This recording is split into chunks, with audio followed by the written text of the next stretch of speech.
Единого государства, занимающего 1/6 часть суши, больше не будет. Теперь 11 из 15 республик СССР составляют Содружество независимых государств. Торжественно клянусь. Токтар Аубакиров – первый космонавт Казахстана. Официально закрыт Семипалатинский испытательный полигон. Қазақстан Республикасының тәуелсіздігі жер жаһанға жария етілді.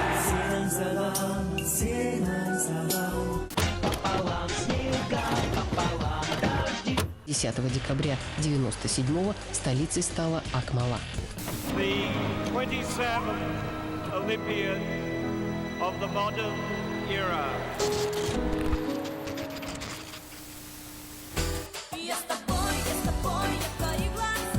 В Астане создана новая организация Евразийское экономическое сообщество.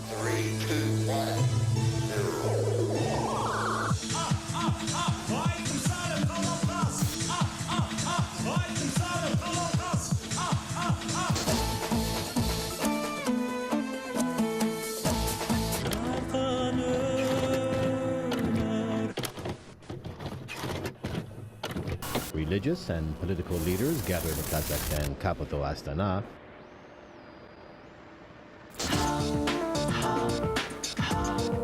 Саммит Организации по безопасности и сотрудничеству в Европе начал свою работу в столице Казахстана. The games have brought the Asian world to Kazakhstan's door.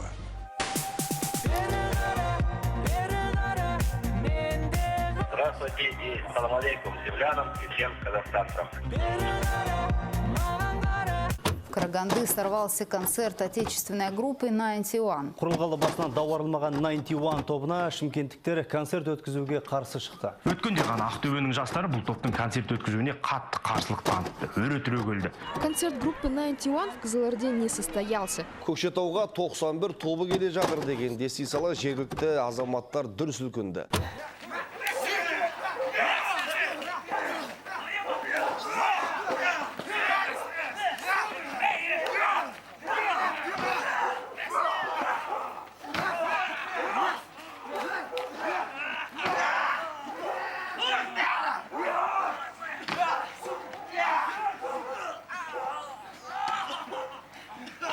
Найнтиуан тобына қатысты қызыл шоқтай маздаған даудың дүбірі әлі басылмай тұр. Сахнаға өнерпаздар Эйз, Алем, Эйзи, Зак, Бала деген лақабатпен шығуды жөн санаған. Орда тобының әншісі Ерболат Беделхан продюсерлік ететін 91 ұжымына атылған сын оқтарының саны көп. Первый клип на песню «Айптама» уже просмотрели в 120 странах мира. Қазнеттің қырағы белсенділері 91 тобының «Айптама» атты бейнеклипінен һәм шайтани образдарды танытты. Их песни, их творчество вызывает огромное количество эмоций. Их очень любят в нашей стране. Талай бойжеткеннің бойын билеп, ойын жаулаған жігіттер. Своими шокирующими нарядами и неординарной внешностью они буквально встряхнули казахстанский шоу-бизнес. Ай сөз қылып 91-ді, қыспай отыр тілімді. Не десеңдер, о дейіндер, жасырмай айтам сырымды.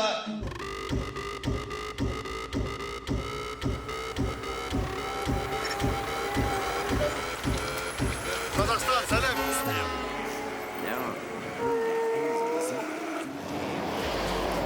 Мужчина, у вас упала. Мужчина, у вас упала. Вот улыбка на лице. Подержите, подержите. Смотрите. Абракадабра, кахлай, махлай, су-су-су, скажете. Как вы думаете, интересно будет с этим играться детям?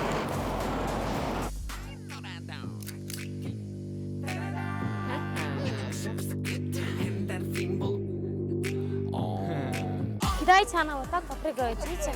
Сколько стоит одна ваша улыбка? Поштучно одна по 400, все берете, одна по 200 тенге. 10 банок за 2000 приобрели, 2 банки в подарок. Как дела, солнышко? У вас упало.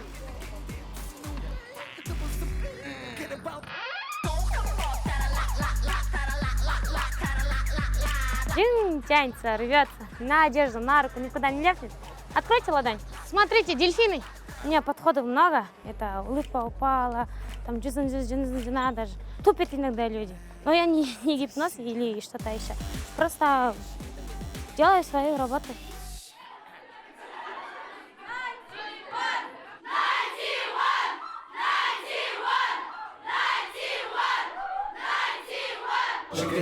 бірінші шықты, бірақ енді видео шықты, видео шықты, бірақ Ақтөбеде бірінші болмады. Иә, Ақтөбеде бірінші стадионға баратын кезде, иә. Ақтөбеде бастады бәрі. Ақтөбеде бастады, Ақтөбеде біздің нені алып оны. Афишамызды алып сатады. Бірінші біздің концерт атмені болды, сосын екіншісінде Біз шықпасын деді басында. Иә. Анау концертте ма? Иә, кейіннен толығымен концертті алып сатады. Концерт өткізбейді. Одан кейін басталды.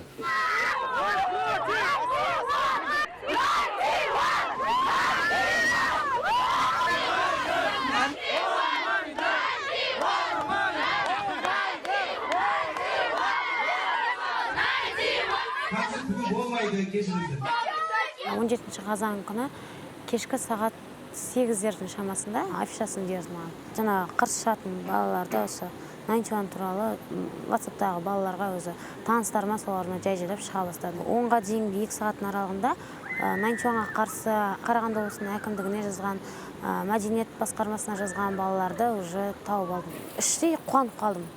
Неужели дегендей, одан сайын күшеліне энергия кетті да денемде. Ол адамдардың нөмірлерін, списоктағылардың бәрін теріп алдым да, группа ашып қостым бәрін. Хат жазған кісілер, сол кісілер қалды. Ол кісілер басында мен Eagles деп ойлап қалды. Яғни қандай ниетпен жазып отырсың дегендей әңгімелерді айтты да. Сосын мен түсіндірдім. Ешқандай ондай ойым жоқ, менде қарсы екенімді білдірдім. Өзімнің кім екенін солай жақын таныса, сол күні түні бойы жаңағы мотивация беру үшін балалар жинауға сондай сөздермен, қанат сөздермен дайындадық түнімен.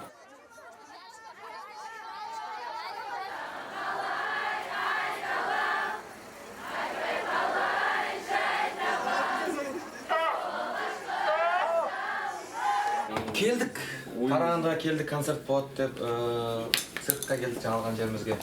Сөйттік та, Грим жасап отқан жерімізден бәрі. Грим жасап бәрін дайындап қойдық. Бәрін дайындап қойдық, сахнаға дыбысымызды дайындап, бәрін. Ол кезде дыбыспен де көп үлкен проблемалар болды, өйткені бізге керек дыбысты шығара алмадық. Соның өзінде де концерт болады деп өзіміз шешіп дайындалып отқанбыз. Сол кезде жаңағы оқиға болды. Прокурор келді, тәртіп сақшылар келді. Саперлар келді иттермен, қолында металл іздейтін заттармен, бүкіл орындықтың әрбір астын, үстін, жан-жақтарын, қапталдарын тексеріп. Соңында концерт болмайды. Не іздеп жүрсің онда ол? Не іздедік? Сөйтсек далаға шықсақ, далада кәдімгідей көпшілік жиналып, кәдімгідей плакаттармен бізге қарсы концерт болмасын деген іс-шара жасап жатыр екен. Ертесі күні біраз бала, 50 шақты болады, жинала бастады балалар. Барсам, уже 91-дің Eagles'дары есіктің алдында тұр. Неге, шынның қасында тұр да, жақсы дайындалғанды көріп тұр. Бір жағынан жанында олар, ол балаларға.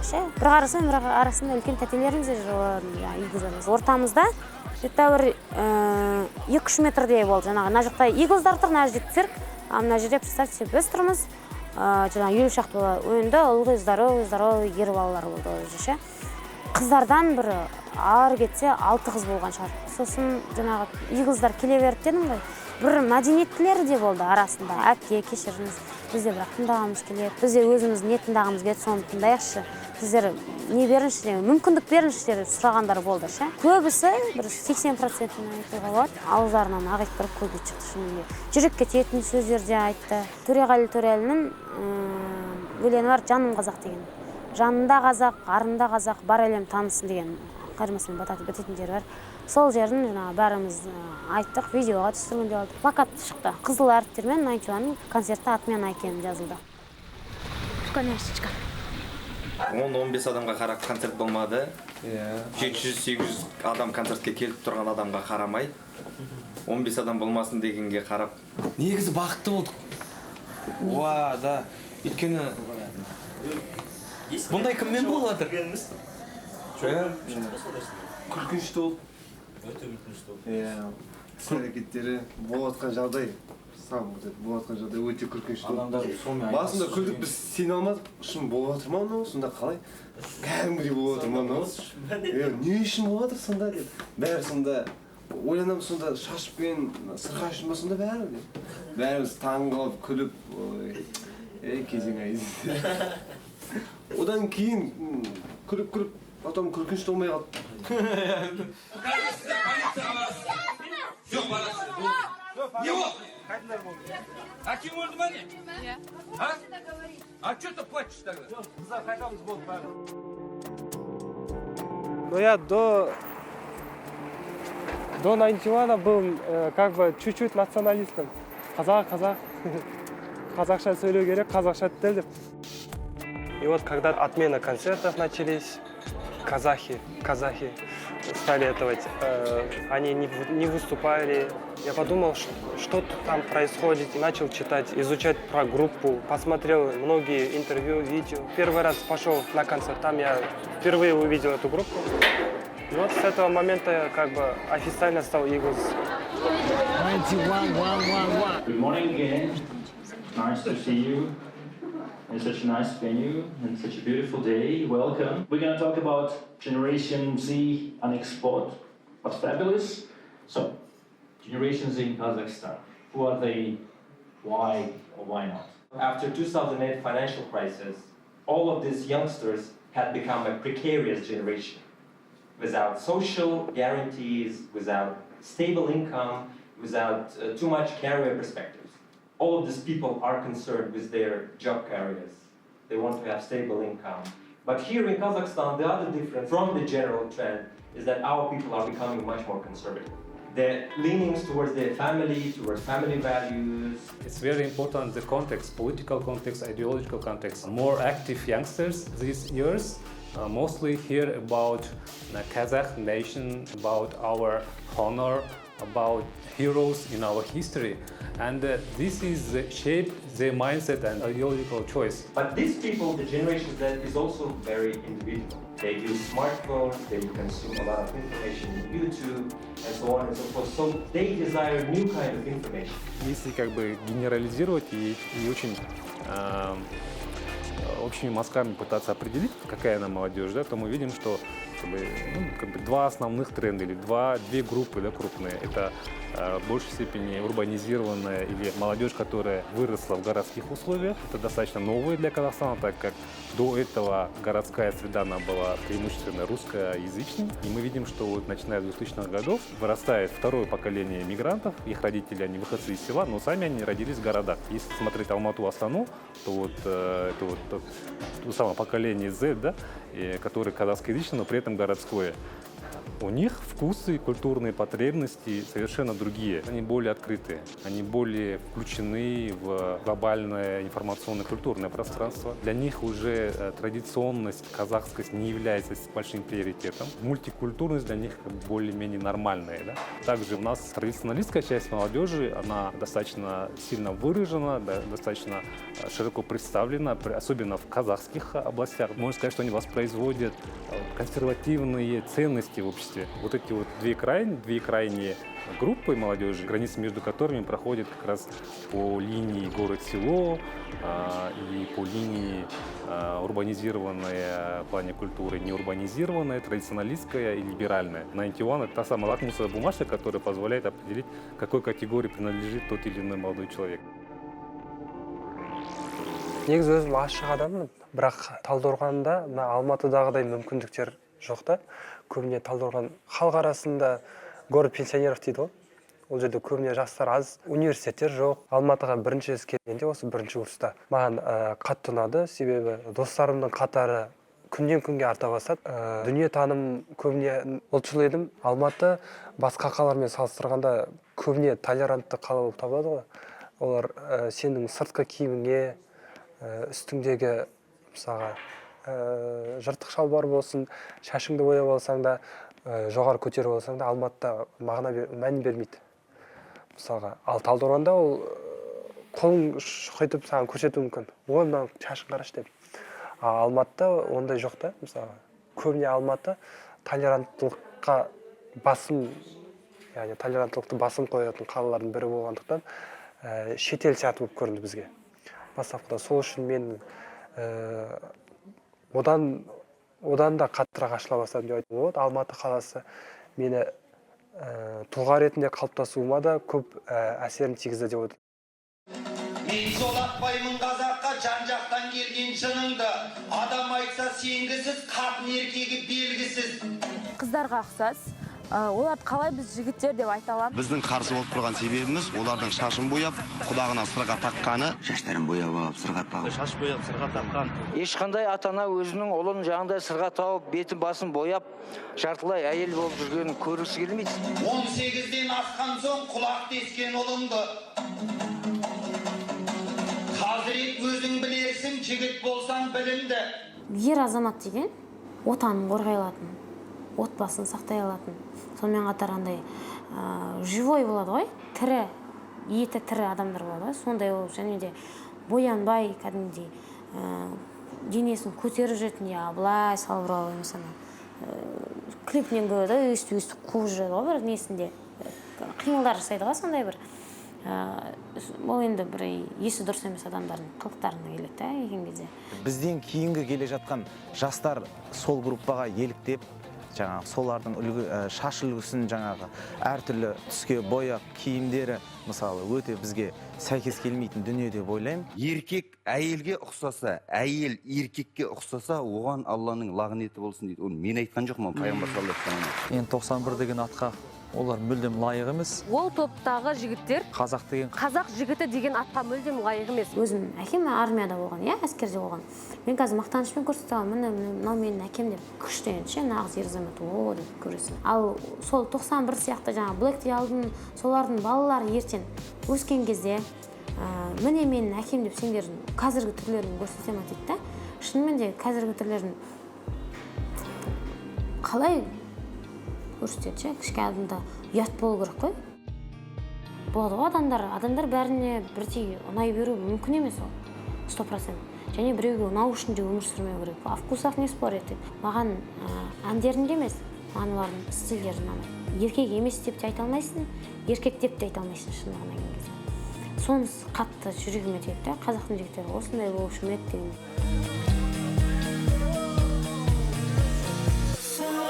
Ребята выходят далеко за нормы, скажем так, той модели маскулинности, которая в Казахстане принята. Модель маскулинности, она всегда всегда идеальная, да? То есть ее никогда невозможно добиться полного соответствия ей. Она всегда такая стоит очень высоко. Но то, что сейчас в Казахстане подается, насколько я могу судить, это, безусловно, это гиперсексуальность, это грубость, это наличие денег. И это, безусловно, гетеронормативность, да, то есть это гетеронормативная модель поведения. Ребята, очевидно, своим видом, да, 91, смотрим, 91 ТОБ, они, безусловно, выбивают это. Это цветные волосы, это сережки, это манера держаться, да, это очень важно в коммуникации, невербальной коммуникации, какие-то позы, положение рук, головы, взгляды и так далее. Это все учитывается, это все считывается нами. Подчас неосознанно, но считывается.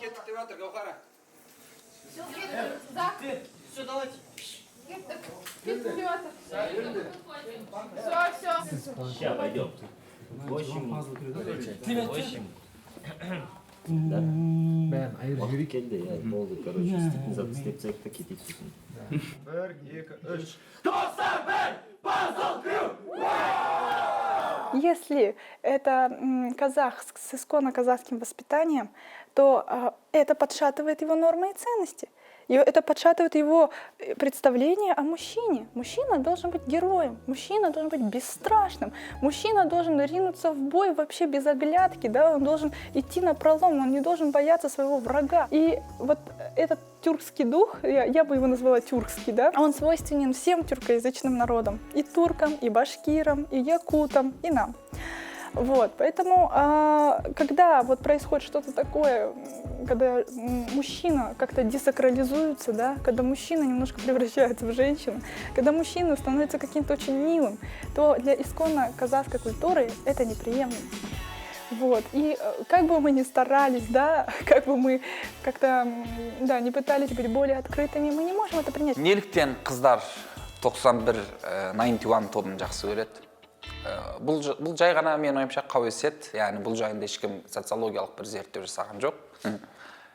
Десек те, егер қыздар арасында да көбінесе қыздар жақсы көретін болса, мен бұлай талдар едім. Өйткені біздің қыздар сондай мачо, маскулен, сондай мен еркекпін деген типтерден шаршады. Олар алғаш рет сондай түрлі түсті еркектерді көрген кезде бәлкім ұнатқан болуы да мүмкін. Яғни бұл жерде де қалай деп айтсам болады, біздің арасында да эстрадамызда еркектер де қыздар да өте бір типті ғой, бір тектес жаңағы бәрі бір жаңағы Орвелдің романынан шыққандай. Бәрі бірдей киінеді, бірдей стильде, бірдей ән айтады, бірдей билейді деген сияқты. Сондықтан да жаңағы қыздарымыз әсіресе осындай басқаша өзгеше еркектерді көрген кезде ұнатқан болуы мүмкін.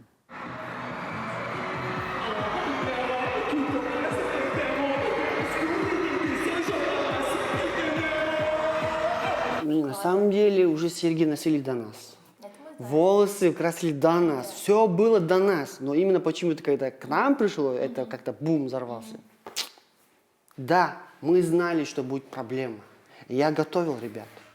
Я понимал прекрасно, что да, мы будем объектами, значит, да, скандала. Это, конечно, плохо. Это, конечно, сложно. Но без этого, значит, толчка я понимал, мы не сможем дальше шагнуть. Потому что сейчас, в нынешнее время, казахстанское, как бы, рынок даже, ну, опять же, шоу-бизнес, мы все уже, все, это потолок же, дальше некуда, развиваться уже некуда. Мы уже как бы деградируем, мы уже закрываемся. Слишком локальная индустрия стала у нас. И это меня и беспокоит. Действительно беспокоит, потому что мы живем в свободной стране, мы должны шире смотреть, и это все понимают. И я попытался их подготовить, я попытался им объяснить, что это необходимый этап, что так будет.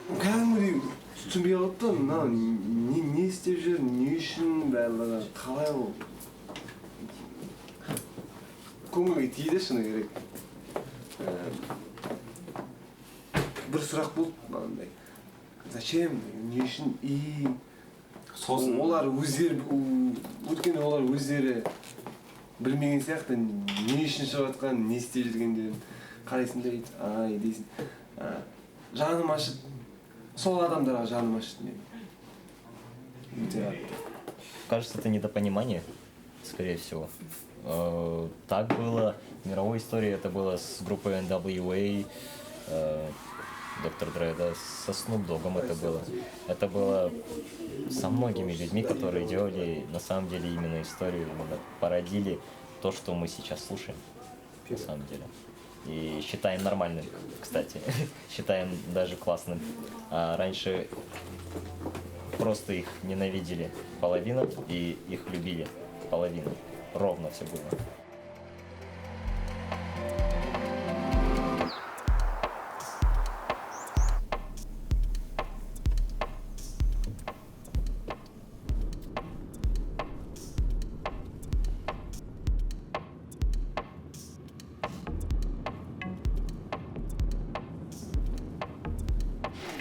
Который из них четвертый?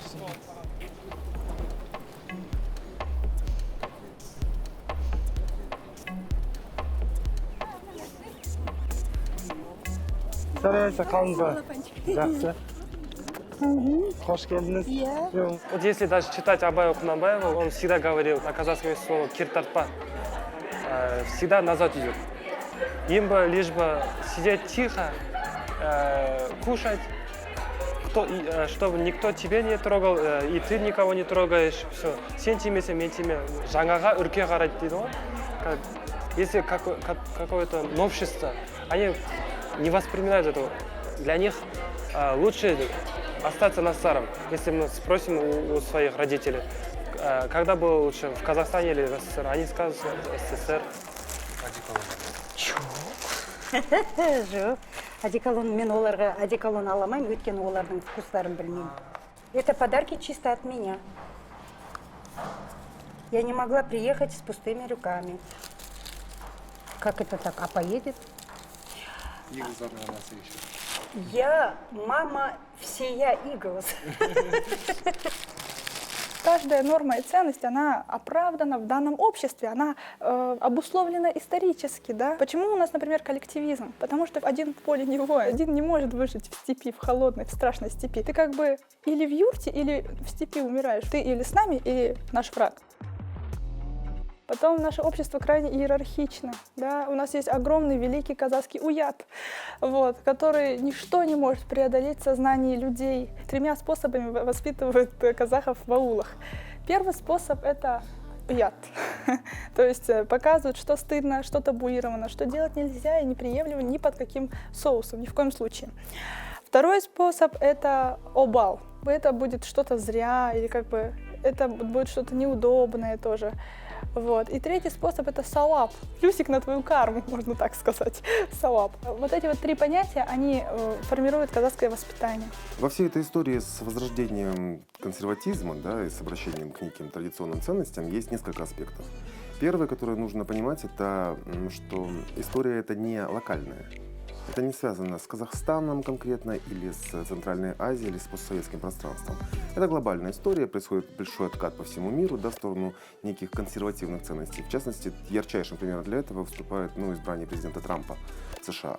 Да, то есть все это явление, по сути, одного порядка. Да, то есть, я полагаю, что человечество устает от таких постоянных порываний вперед, да, то есть и нуждается иногда в такой утешительной мысли, что можно вернуться куда-то в блаженные старые времена, где жизнь была проще, где она была понятнее и безопаснее. Но второй момент, который нужно учитывать, это то, что эти самые традиционные ценности, они в таком виде, в котором их сейчас представляют, они не существовали никогда. Мы сейчас тоскуем по каким-то патриархальным прекрасным временам, когда девушки были там типа независимые, но достойные, когда мужчины были там гордые, но благородные. Ничего вот этого в таком виде, в котором себя сейчас представляет большая часть нашего населения, оно не существовало. Для того, чтобы понять, как устроен был наш мир, да, достаточно почитать. Ну, то есть у него есть неплохие этнографические работы, есть очень хорошо описаны, например, там, события 80-100-летней давности у казахских классиков. То есть, понимаете, проблема в том, что общество рвется к какому-то идеалу, к которому не имеет особого представления.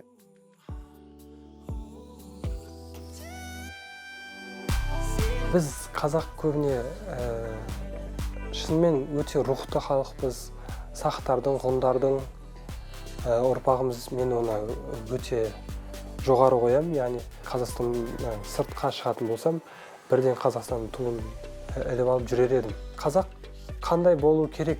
Оның көп ерекшеліктері жоқ.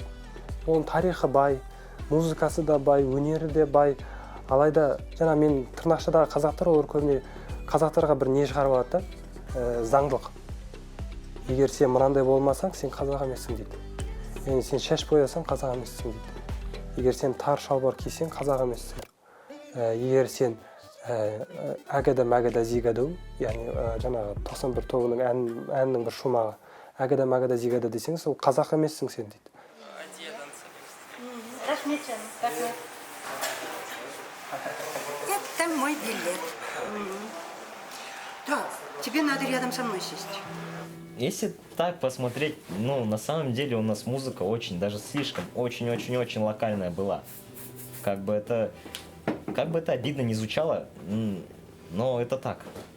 И концерты у нас были скучные, как бы это обидно не звучало, но это было так. Я сам в детстве, любил шумные места и все такое, я хотел веселиться. Я смотрел по телеку, как люди веселятся на концертах, у них там волны всякие, шоу, фейерверки, всякое, вот танцы на сцене, они качают всех. Но я не видел этого в жизни. Я очень хотел попасть на концерт Эминема, например, в детстве, потому что не было Эминема в Казахстане. И он бы не приехал сюда. И я ходил на концерты в ДК, где всем обязательно было сидеть, нельзя было вставать. Странно было делать вот так, странно было кричать, можно было только хлопать после того, как закончится песня, и все. Если ты делаешь что-то не так, то тебя сразу понимали неправильно, все смотрели на тебя странными глазами, косо, и ты переставал качать и просто убирал руку. Вот. Когда приезжали артисты с России, я тогда только один раз, наверное, в жизни поехал в концерт, и то это были артисты с другой страны. Не обидно ли это, я думаю? Мне, например, было обидно. в детстве я не смог просто насладиться каким-то классным концертом, не смог просто насладиться классной музыкой на своем же языке. Мне пришлось изучать английский язык, чтобы просто понимать мою любимую музыку. Не это ли обидно?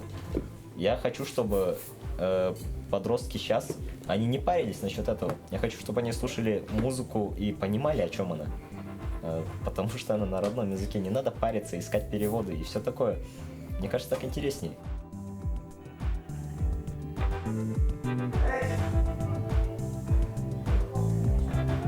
Касательно группы 91, они берут вот эту вот западную культуру, ну или корейскую культуру, они ее переводят на казахский язык. Вот что они делают. Но, возможно, это потеря вот этой национальной идентичности нашей, да? Национальной казахской идентичности, которую я даже не могу сказать, что она обретена еще, да? Она формируется еще, как бы люди только-только вспоминают. Когда вот происходят такие вещи, которые, ну, как-то стирают национальное самосознание, а у нас-то было 70 лет советского режима, еще такого режима, который воюет, как бы, можно так сказать, со всем миром, да, как бы является вторым мощнейшим полюсом. Когда вот происходят такие вещи, очень тяжело восстановить культуру. То есть 70 лет сознательно наша культура, можно так сказать, ее, ну, как бы губили, да. Это нелегко вот забыть. У нас очень во многом государственные вот попытки сочинить какую-то идеологию, они во многом повторяют механизмы Советского Союза. В частности, Ассамблея народов Казахстана, где каждому своя норка отведена, и каждый в этой норке может танцевать свои национальные танцы до упаду. Причем, заметьте, культура народов Казахстана воспринимается именно на фольклорном уровне, то есть на застывшем, не развивающемся, на музейном уровне. Ну, как бы все меняется, то есть традиция остается в музее, она там сохраняется. Если как бы традиция, исходник, не меняется в развитии, то мы так останемся в феодализме, в средневековье и будем вот постоянно повторять в своей культуре, в технологии вот одно и то же. То есть ездить там на конях, а не на автомобилях, писать гусиным пером, ну и так далее. Негізінде мәдениет білесіз бе қандай? Мәдениет, кез келген мәдениет бұл не? Жаңа бір мәдениеттің жаңа бір мәдениетке ек қабат. Мәдениет тек қана мәдениетті тудырады. Мәдениеттен тек қана мәдениет болады. Сондықтан да бір мәдениетті мынау халықтың төл мәдениеті деп айту мүмкін емес. Мүмкін емес. Ондай нәрсе жоқ. Өтірік антропологиялық тұрғыдан қарайтын болсақ. Шоу-бизнес вообще создавался, ну, европейцами. Да, все они сделали. И действительно, они продвигали все. Потом началась афроамериканская, как бы, да, музыка, влияние музыки. Это, ну, начиная с джаза, госпел, хип-хоп, вообще, да, субкультуры очень много появились. И рано или поздно, вот 15 лет тому назад, если я не ошибаюсь, Rolling Stones журнал об этом писали. Рано или поздно будущее, в любом случае именно азиатских стран, даст свой толчок, большой толчок во всем мировом, значит, музыкальной индустрии, да, даст толчок. Сейчас мы это видим в реалии. То, что именно корейцы сделали, кей-поп, почему я туда пошел? Вот смысл отсюда и начинается. Культура Южной Кореи, как она вам представляется? То есть вы себе представляете, какой у вас в голове стереотип? Что это те же самые пагоды, что это вместе с тем это LG Electronics и так далее, и так далее. То есть они научились это совмещать, и вы это воспринимаете прекрасно. У нас нет LG Electronics, у нас есть только 91, например, вот, или какой-нибудь скандальный современный художник. Вот. Поэтому нам совмещать нечего особо. И самое глобальное достижение – это вот просто внешний вид, например, в Казахстане. Может быть, поэтому у нас это более резкие формы принимает. То есть у нас нет своего производства, мы не производим ничего, кроме нефти, из которой потом делают какие-то. То есть у нас науки, технологии не развиваются. У нас развивается потребление, то есть перекос и, естественно, недовольство потребительской культурой выливается и вот в такие вот столкновения традиционализма и современности.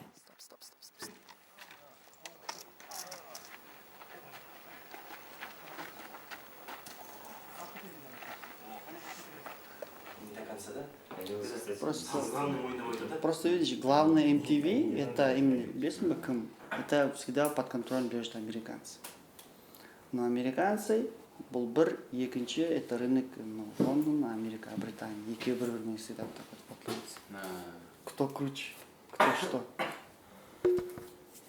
Вот почему американцдар өздерінің киносында, Голливудта, мы мир спасаем деп айтады, хотя они спасают өзінің. Америку, да. Даже не дело одержимости, типа. Здесь лучшие музыканты Америки, ну то есть мир один.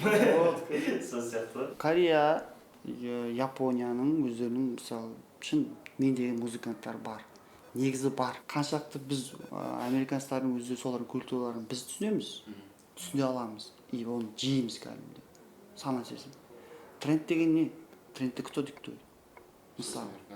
Все-таки кто-то диктует. Слово просто диктует, это уже, видишь, это уже по идее, я не хочу под никаким диктованием, но это уже происходит с нами. К сожалению, қарасаңдар, все по-другому может быть. Көрінді ме?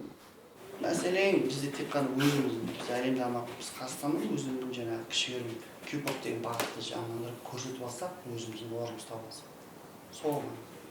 K-pop-то надо бы Дұрыстап түсіндіру керек. Что это просто поп-индустрия на казахском. Кешена реакция жасайтындар бар ғой? Тоже солай қабылдайды екен да? Типа, шашын боямай сырға тақпайсың. K-popқа қатты кетпеген деп айтады да, то есть сондай айтып жатыр да. То есть это как бы... Или же K-pop емес бұларда басқаша. То же самое Рензоның продюсері жазып қойды соңында комментарий. Это не K-pop, это не K-pop, это стиль Рензо. Да, то есть... Хотя на самом деле это K-pop же. Если по факту. Нет, просто они понимают, что типа K-pop это значит корейский канал, да, просто K-pop туралы сейсалды, каштан бөліп не қылар деген сияқты. Олар да дұрыс түсінбей жатыр да. Мысалы, реально біздің музыкамыз будто қатты отличается от корейцев. Боя алдың ба? Қазір ма?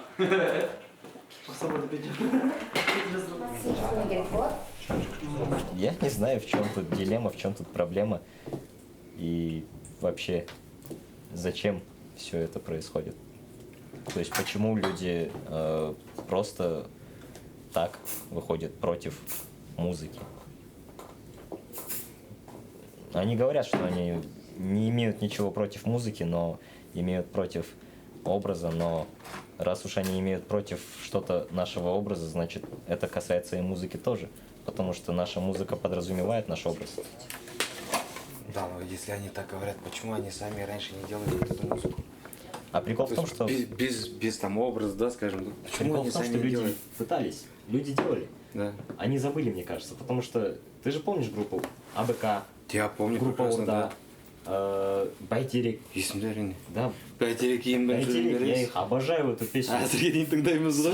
Мы их до сих пор слушаем. Ты смотришь клипы, и они намного лучше, чем сейчас делают. Понимаешь, у них есть образы, есть вот эти... Актерская игра, есть сюжет, есть, и на них интересно смотреть. Это было классно, но это все исчезло.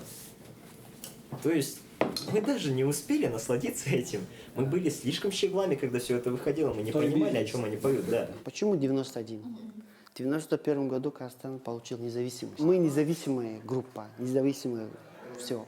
Соответственно, для казахского как бы, да, менталитета независимый это птица, беркут, eagle. В отличие от наших местных артистов, мы недоступны. В смысле, в буквальном смысле. Мы на корпоративе, на частные мероприятия вообще не выступаем. У нас есть своя аудитория, вот мы акцент ставим только на них. Мы полгода готовимся, пишем альбом, студийная работа, все авторские песни, естественно, образы, опять же, посыл.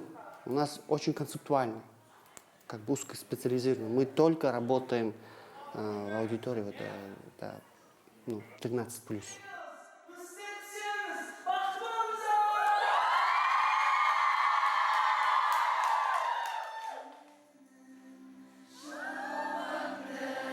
К сожалению, вот именно За 25 лет, честно говоря, к сожалению, для молодых людей, для молодежи не делается практически ничего. Реально все наши, опять же, казахи пишут только для тоя. Вы об этом знаете. Потому что, опять же, есть спрос. Где есть спрос, там есть развитие. Где есть деньги, там есть развитие. Я называю это игрушечный бизнес. То есть, если перевести, это игрушечные деньги. Понимаешь? И во всех смыслах. То есть, это тоже локальная вещь. Это имеет право на жизнь. Той — это классно. То это круто. Это очень весело. Да. Ассалаумағалейкум, ардақты ағайын. Басыма сәл баққанғанда, менің атым мақталғанда. Рахмет. Жезде. Айттым ғой, 320 адам ішіндегі ең мықты азамат сіз болып шығады міне. Жанар апа. Жанар апа бесін әкесін айда. Ой. Не болды? Қайсысы? Жүр, қайсысы? Төреғали Төрәлі, иә, сүйікті әншім. Ол жағынан не өйткені маған ол кісінің әндері де ырғақты, биге, неге, бірақ той жағынан кетеді да, кейбір әндері. Қазір стилінде өзгертіп басқаша жанрларда түсіріп жатыр. Клиптерде бір әнге 2 клип түсіргенде сол кісі болатын. Бірақ ол кісінің қарапайымдылығы басында, қарапайымдылығы мүмкін бір баурап алатын өзінің бір қасиеті бар. Сонымен қатар ол кісінің әні шынымен де мағына бар да. Кісінің бір айтқан сөзі бартын. Мен дейді, халқымның дейді, 3 минут уақытын дейді, жаңағы бос әңгімемен, яки бос сөзбен сүйем, күйім, айым, күнім, жаным, бағым деп жібергім келмейді дейді. Әндеріне келген кезде енді қайталанатын рас, қайталанатындар, ырғақтары сәйкес келетін, ондайлар болады. Яғни музыка жағынан келген кезде енді тойдыкіне биге ырғақты сондай болып кететіндері бар. Но сөздерінен үнілсе, мағынасы жақсы. Говорят же, там, это казахқа тән емес и все такое, то есть есть же казахский фольклор, как бы, чисто народное исполнение и все такое. Но это никак нельзя сопоставить с попсой. Это не попса, это не поп-музыка. То есть фольклор — это фольклор, это локальная музыка. Она есть в каждой стране. То есть в каждой стране есть своя народная музыка. Но она и будет существовать, конечно. И ни одна страна не конкурирует своей же музыкой. Они конкурируют чисто популярной музыкой, поп-музыкой, либо, поп-музыкой. Музыкой современной, которую могут слушать все, абсолютно, во всем мире, независимо от нации, от цвета кожи и все такое. А то, что люди думают, что якобы народное исполнение, то, что сейчас творилось на эстраде раньше, до сих пор творится, это не народная музыка, на самом деле. Это эстрадная музыка. Это наша эстрада, смешанная с восточным мотивом. И некоторые люди путают и думают, что это наш народный вайб, что это наша народная музыка, что именно так должны звучать наши люди, да? Но прикол в том, что нет, это не так. Ербалат, здравствуйте, это Катерина. Смотрите, в этой части фильма мы хотели разместить найденную в сети аудиозапись телефонного разговора между вами и влиятельным чиновником. Вы попросили нас не использовать это в фильме, поэтому я хочу сейчас, чтобы мы по-другому проговорили, прояснили то, что тогда происходило. У меня есть несколько вопросов. Скажите, получали вы анонимные или скрытые угрозы в тот период после срывов концертов? Да, было. А были ли у вас тогда причины опасаться за безопасность вашу или участников группы? Очень, да, конечно. Я каждый месяц переезжал. Со своей семьей? С семьей и даже ребята. Мы же все вместе жили. Давления шли с очень разных сторон. Да, когда люди намекали, даже знакомые люди, пытались мне помочь, чтобы я остановился. Я с ними нормально разговаривал и объясняю, почему я это делаю и почему она вообще нужна. Вот. И это не так сильно страшно или же болезненно, можно сказать. А вот когда именно болезненно, когда не понимают твои близкие, что ты делаешь. Естественно, все на меня смотрят, потому что последнее слово за мной. Именно один из самых тяжелых моментов в моей жизни в тот период был именно сражаться с моими близкими. Концерты в тех городах, где прошли протесты, отменяли по решению городских акиматов. Получается, вашу работу останавливали государственные органы. Я вот долго думал об этом, я очень сильно переживал, что именно это государство.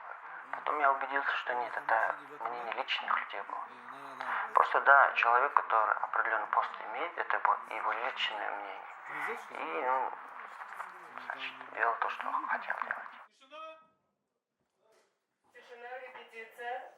А вы были готовы в тот момент согласиться и остановить все? Да, было, мы разговаривали.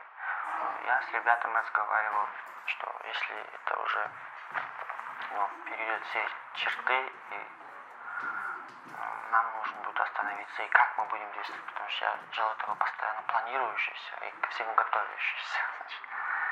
Мы долго об этом говорили, и мы часто, в принципе, об этом говорили. Если произойдет, значит, что будем делать дальше.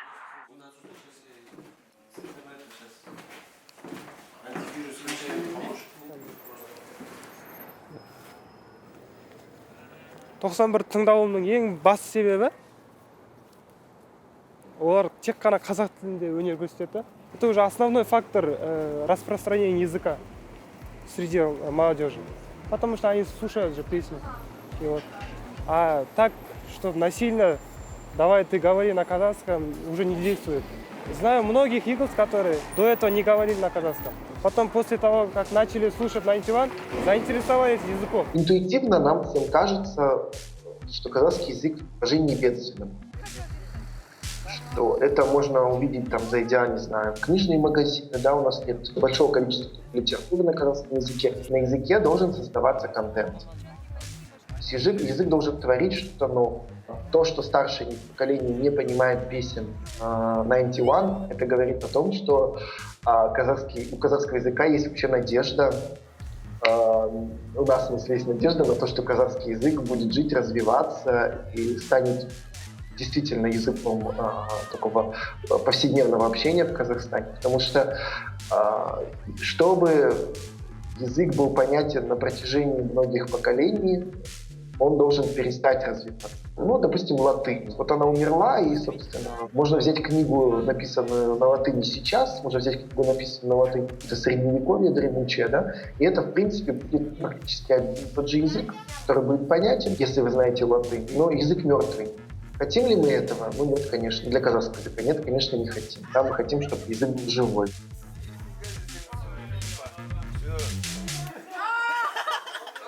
Hey stop, күдікке нүкте қой. Бүгіндікке күтпей мені сені сұрақтар. Түрлі сұрақтарын кеп жетмейді, текшетпейді. Айт мені саған осы не жетпейді, сөз сөйді ме, жоқ қолдан бас ережіме сүйім шында деймін бірақта. Ен қармайым терезеден, алында алмай ойыншты келмесе деп, қысымын құлайым көздерім немсемен, оны бақамай қиялдым тесемен. Тап, келеміз әлді атап, пиқаптан, сен тап, сөздерімді мән кептер бітер бәріне капта. Сен сақтан, бұлшақтан мен бұлашаққа, жолашам маған кеттаптайым. Менен күнде сұрайсың не бәлем, мінезіңді біліп, бірақ келіспей. Рэпта уку. Ну, люблю их. Мы, именно 91-овцы, это новое дыхание нашего языка. Это именно почему мы современная молодежь, которая казахский язык, на самом деле, 50-60 лет она остановился, его закопали. И очень сложно сейчас разговаривать в этом мире с казахским языком, а когда вот диджитал всякие разные, мы не можем адаптировать язык к этому миру. А молодежь, которая сейчас, вот 91-овцы, они делают трендом казахского языка. Они продвигают, прям популяризируют среди Казахстана наш родной язык. И действительно, очень многие иглзы, наши фанаты, именно ценят в первую очередь именно вот это. Что насколько это казахский язык современно и красиво звучит в новом формате. Если 91 выпустил один клип, да, Айптама, например, после этого есть блогеры, которые снимают реакции на эти клипы, иностранные. И вот они говорят, мы думали, что французский язык очень красивый, а казахский вообще красивый. Вот. А до этого не знали, что есть такой язык, есть такая страна. 91 экспортирует язык.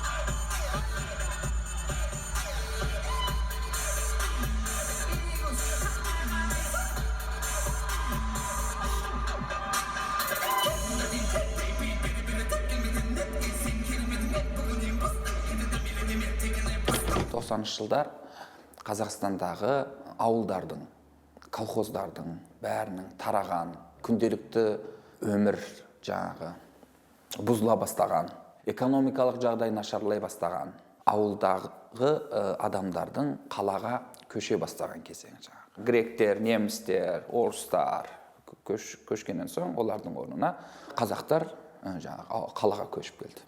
Олар қаланың мәдениетіне мен ойымша бөгде еді. Бөгде адам деп кімді айтады? Бөгде адам Георг Зиммель үшін бүгін келіп, ертең қалған адам. Неге? Өйткені ертең қайта алатын мүмкіншілігі жоқ. Қаланың мәдениеті, қаладағы адамдар арасында қарым-қатынас ауылдағы ұқсамайды. Деген кезде әрине бір жаңа бір мәдениет те пайда бола бастады. Совет одағы кезінде білесіз, мәдениет те мемлекеттің қолында еді. Ресми дискурстан ешқашан алыстаған емес. Ал 90-шы жылдарда алғаш рет жеке театрлар, жеке жаңағы әншілер жайлап пайда бола бастады. Менің ойымша бұл әншілердің ең біріншісі Нұрмұқасан еді. Қазақтар арасында өте атақты топқа айналды. Нұрмұқасанның жалпы шығармашылығы бағана айтып өткен ауылдан қалаға келіп, қайтадан ауылына орала алмайтын қазақтардың сол кездегі жай күйін, сол кездегі қуанышын, сол кездегі трагедиясын, сол кездегі өкпесіндегі бар нәрсені өте жақсы көрсеткен. Қазақтардың қиыншылықтарын айтатын, солардың қуаныштарын айтатын екінші топ менің ойымша бұл Музарт. Музартта егер байқайтын болсаңыздар, Нұрмұқасандағы сияқты критика жоқ.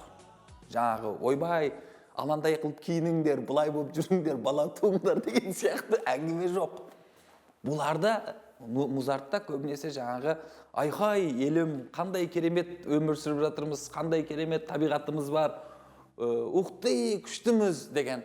Бұл кезде Қазақстан экономикасы аз да болса түзеген кезең, петроль сатыла бастады шетелге, ертеңгі күнге деген сенімнің туындаған кезеңінде Музарт дүниеге келді. Десек те, бұл зар, бұл шер бәрібір қалған жоқ. Ол үнемі ішінде, әсіресе жаңағы қалада уже орналасып қалған қазақтардың ішінде үнемі қалды. Өйткені жаңағы қалада тұрады бұлар, базарда жұмыс істейді көбінесе, бірақ жаңағы жер өте қымбат, үй салып тұрайын десе, мынау шаңырақ оқиғасын білесіздер Алматыдағы. Сондықтан да бұл зар әлеуметтік күнделікті өмірде, әрі біздің жаңағы поп музыкалық, эстрадалық музыкалық өмірімізде параллельді түрде жүрді деп ойлаймын. Бұның ең жақсы көрсеткіші Қайрат Нұртас. Қай әні саған ең көп ұнайды деген? Ауырмайды жүрек, ауырмайды. Зарлы сондай. Негізінде бір дихотомиялық бір ән. Яғни негізінде ауырады жүрегі. Бірақ күштімін, барлық нәрсе. Яғни сен маған еш нәрсе бермесең де, мен осында қалам, осында тұрам деген бір қазақтың сөзі. Оған дейінгі феномендер болды ма? Болды менің ойымша. Бірақ ол феномендер музыкальный феномендер еді. Вот Роза Рымбаева, Мақпалдар, Нағималар, астудио музыкалық феномен еді. Бірақ әлеуметтік музыкалық феномен болған жоқ. Әлеуметтік музыкалық феномен осы менің ойымша тәуелсіздік жылдарда, қиын, экономикалық қиын жылдарда пайда болды деп ойлаймын. Оның артынша енді 91 бұл да Нұрмұқасан, Музарт, Қайрат Нұртастардан кейін келген жаңа проблеманы көрсететін. Қандай проблема? 90-шы жылдар бөгделер бар еді. Бұл адамдар сол күйі қалада қалды. Бұлардың бала-шағасы болды. Бұл бала-шағалары 2010 жылдарға келген кезде ата-анасының мәдениетінен бөлек жаңа бір қала мәдениетіме қауышты. Бұл мәдениет қазақша сөйлейтін, бірақ киім кию стильдері жүріс-тұрыстары, өмірге деген түсініктері мүлдем басқаша. Олардың ата-анасына 90-шы жылдарға келген кездегі қалалық түсініктері бар еді ғой. Сонымен қатты не қылған, қабысқан, сабақтасқан, тіпті сонымен қатар жаһандық бір мәдениетпенен бір байланыстары бар. 91-ның мәдениеті сондықтан да әлеуметтік феномен. Бұл жаңа қалалық қазақша сөйлейтін жастардың мәдениеті. Олардың стилін көріп түсіндір ма, қандай шайтанның стилі ғой деген. Это цинический сен қазақтың қызы болғасын біздің жанымыз ашып. Біз өздердің Қайрат Нұртасты мысалы жақсы көрмейміз ғой. Біз ештеңе деп жатқан жоқпыз ғой оларға. Неге сіздер араласасыздар? Былай да, қазақта мындай сөз бар. Сахна киелі деген сөз бар, иә? Кез келген адам сахнаға шықпай, бал жайлап келген аяқ киіммен де шықпайсың да. Киелі дейді, шетел сырға тақсын, олар бізге дегенде жалаң қазір жастардың көбісі Алтынбек Қоразбаев ағай туғыз мен сырға тақтым деп мен несін айтасыз ол? Найтиуанның сөзін көрдің бе? Ішім ауырат, басыма бәле. Болдың ғой. Не мағына бар? Извините, а тогда чип-чип-чип, что это означает? Чип-чип деген ол деген чип-чип тойға арналған ән. Мыналар сахнада не айтып жүрген білесің бе? Өзіңіз ағай жақсы, сол ән чип-чиптен жақсы. Бизнес, той бизнес, как это называется? Шоқ қылайық онда. Танжуан кетсін, той бизнесте кетсін онда. Шоқ қылайық онда, бәріміз тойға шықпақ. Наша молодежь не особо отличается активностью, особенно когда вопрос касается вещей, не связанных, не знаю, их каких-то личных проблем, а речь идет о каких-то общественных явлениях, да? На самом-то деле молодым людям, если бы дать им возможность протестовать против тех вещей, которые на самом деле их цепляют, да, уж, наверное, они пошли бы протестовать.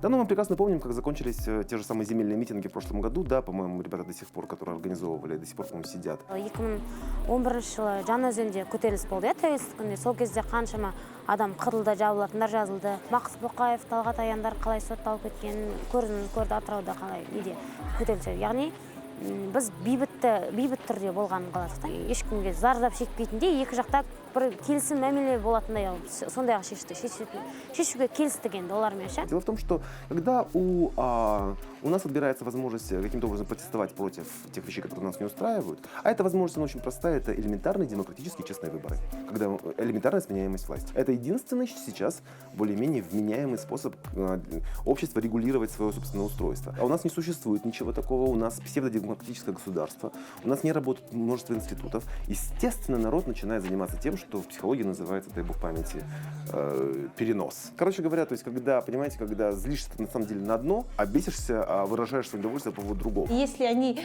выступят там против поднятия цен на автобусы, да, они знают, что за это накажут, да? За 91 точно не накажут. Многие вот протестные люди, которые вот боятся там темы Жаңаөзена или там темы новых вот принимаемых законов, которые вообще приводят страну в авторитарные диктаторские условия, да, они боятся протестовать против этих тем, но им нужно свой протест куда-то вылить.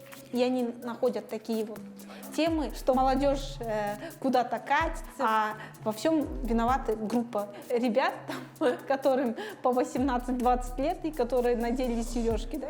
Но эта история, она актуальна и для медиа. Они хватаются вот за эти вещи тоже, хватаются с большим восторгом, что вот там против группы 91 где-то там какой-то там бунт локальной молодежи, да, то есть они с удовольствием берут интервью у этих там активистов. Медиа играет здесь роль, конечно, тоже определенном смысле раскачивающую. Поэтому как бы это все приобретает какие-то масштабы, которых не должно приобретать на самом деле. В здоровом обществе, нормальном, нормально устроенном обществе, да, с работающими институтами, такого вообще не стало происходить.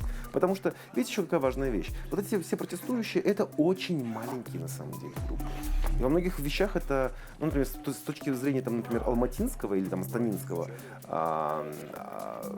среднего жителя, да, это даже маргинальные группы. То есть это люди, которые недовольны тем, что на самом деле уже давно в норме. То есть эти прически, ну ничего страшного нет. Яркая одежда, обтягивающие джинсы, это половина их. То есть в обеих столицах народ так на улицах одевается. То есть совершенно нормальная история.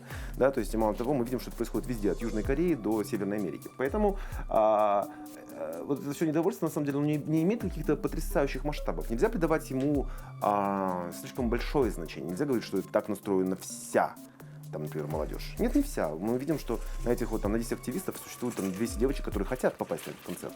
Но там разговор другой в том, что такие протестные группы, как правило, они более энергичные и более громкие, чем все другие прочие. Поэтому их слышно. И поэтому возникает впечатление, что это какой-то огромный, какой-то колоссальный откат средневековья происходит или что-то еще. Нет, наверное, нет. Но то, что это индикатор каких-то важных перемен в обществе, это да, однозначно. Но это индикатор не того, что общество стремится куда-то ввалиться в средневековье. Отнюдь нет. Это индикатор того, что общество нуждается в переменах. Недавно я видела фильм про Северную Корею. В моем понимании Северная Корея — это современная диктатура, да? И первый признак, первый показатель, который выделяет журналист, это люди в одной одежде одного цвета, и они похожи друг на друга. И это неправильно, это диктатура, это первый признак диктатуры. А я считаю, что Казахстан должен развиваться в другом направлении.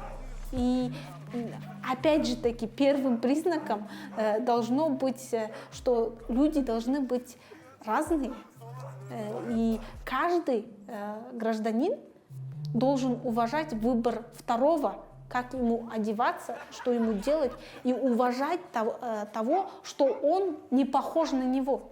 И с этого начинаются шаги к демократии, к уважению человеческих, гражданских прав друг друга.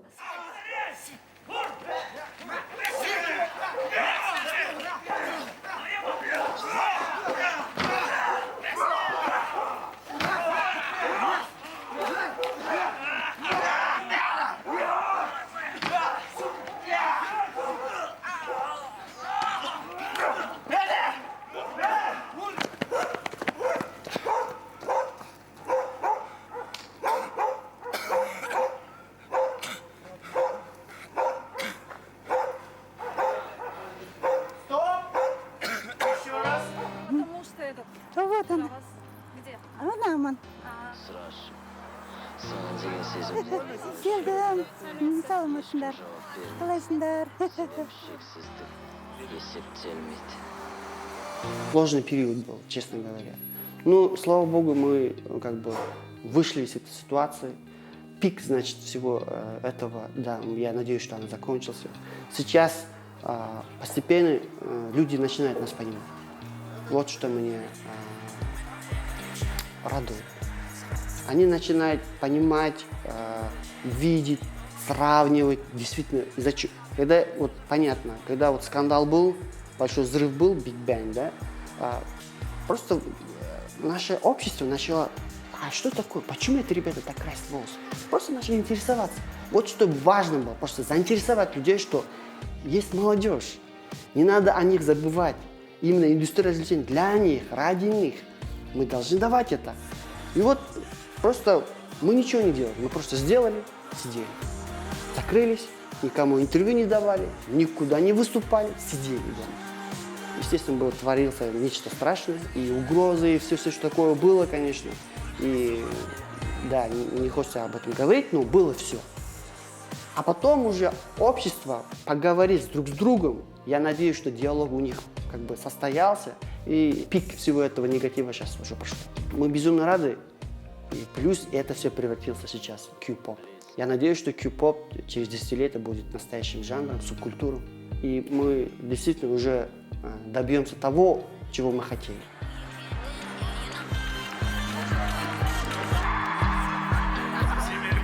Әлеммен ұштасқысы келетін, жалпыға ортақ мәдениетпен бірге болғысы келетін, ешкімді жазғырғысы келмейтін, жаңағы киіміне қарамайтын, шашына қарамайтын, оның көбінесе рухына қарауға тырысатын, адамилығына қарауға тырысатын.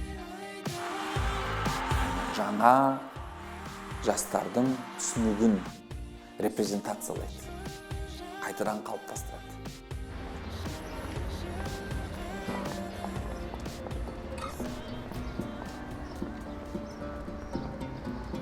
жаңағы о вкусах не спорят дейді ғой. Ал өзіміздің Қазақстанда тұрып жатқан аға бауыр, өзімнің құрдастарым, жасөспірімдерге жалпы айтарым, ешкімді жаңағы талғамға талас жоқ дейді ғой.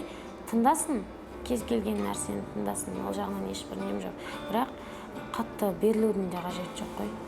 Жүрек түпірінде әрбір азаматқа, әрбір адам баласына шын жүректен бақытты, бай қуатты Қазақстанның болашағына деген зор үлестеріңізді. Сондықтан да алға қарай талпыныңыздар, ұмтылыңыздар. Өмірде де, өнерде де бақтарыңыз жеңсін.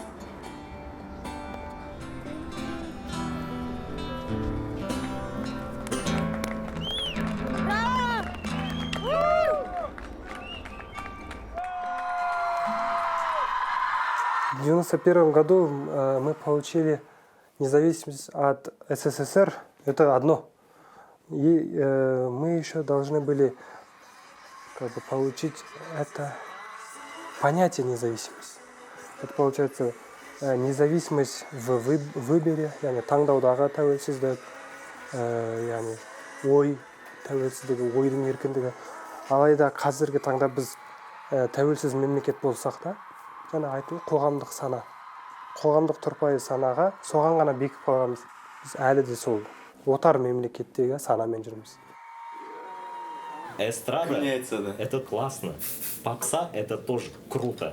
Но все должны двигаться вместе. Мне кажется, это очень элементарно. Мы же как бы живем в одной стране, и мы пытаемся развивать одну страну, одну и ту же страну. И зачем нам париться и друг в друге искать какие-то там изъяны и тянуть друг друга назад? Нам это не надо. Лучше наоборот, вместе. Люди спрашивают, не хотим ли мы уйти за границу. Уехать просто и начать там что-то делать. Мы очень хотели в какое-то время. Именно в те времена, вот в прошлом году мы этого сильно хотели. Потом мы передумали.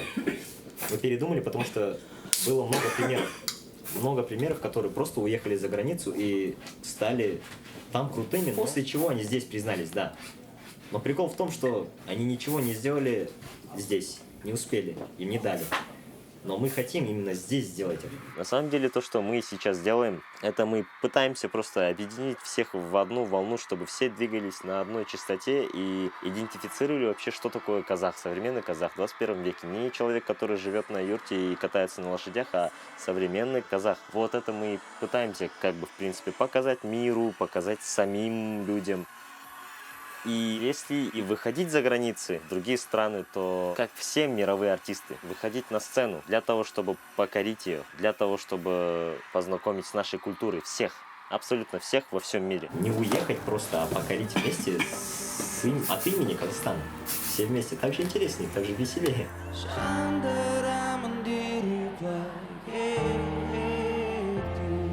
Let's go!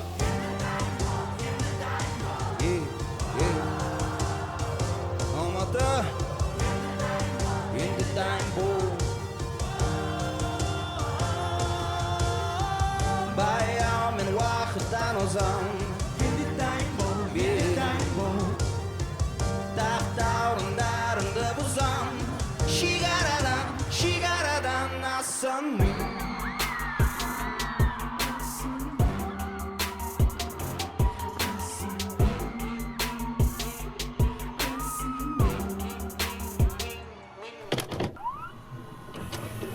В Казахстане решили взяться за культурное перевоспитание артистов. Непристойное поведение, скандалы, вызывающие образы и клипы в профильном ведомстве больше терпеть не будут. Авторы законопроекта предлагают запретить песни и клипы, не соответствующие национальному менталитету, духовным ценностям и обычаям казахского народа. Они не просто засоряют эфир, но и оскорбляют чувства.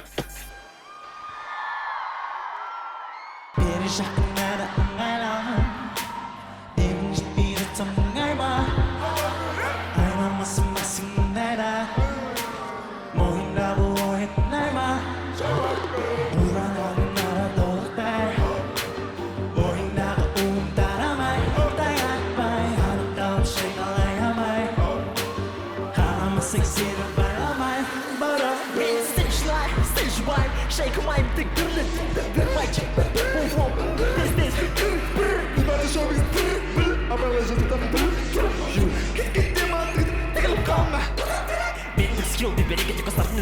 осы күні мені біз алып сенің ішің аши себебі менде шылашы ши жуаншы жексің шенімай әңгімелердің жүрегі неге араластығында шеғымай қайнамай ұстасам қойым аямай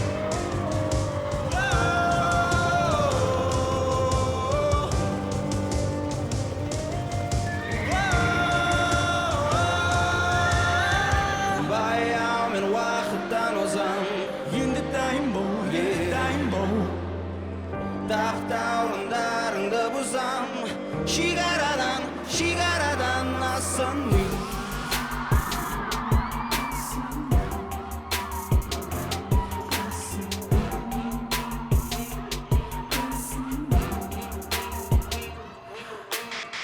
Ханымдар мен қалғандар, байланыста 91 Белбелеріңізді қаттырақ тағыларыңызды сұраймыз Алда дау, келісші қалғаншы